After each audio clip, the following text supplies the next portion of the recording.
Hi guys. Okay, so for this assignment, you are going to just sort the pictures over here and determine whether they are magnetic or non-magnetic, okay? Remember that magnets are attracted to metals, and an object that is magnetic means that it is attracted to a magnet. An object that is non-magnetic means that it does not attract, it is not attracted by a magnet, okay?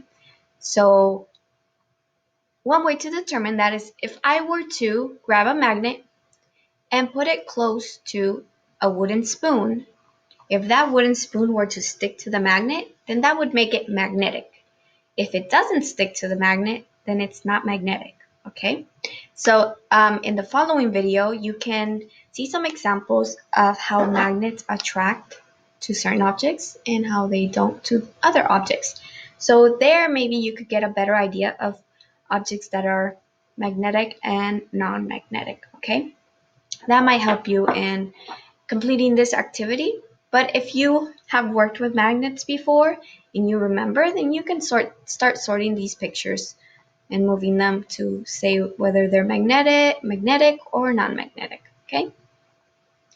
And then I reviewed this in the in the previous video, but it cut off. So once again, in this part of your assignment, you are simply going to think about the direction this car is going to move if you were to bring the magnet closer to it.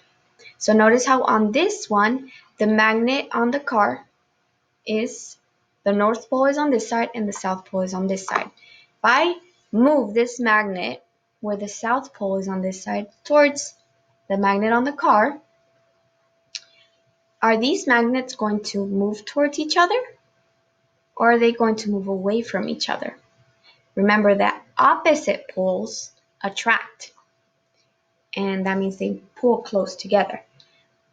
Same poles repel, so they push away from each other. So notice the poles here that are going to be touching or going towards near each other.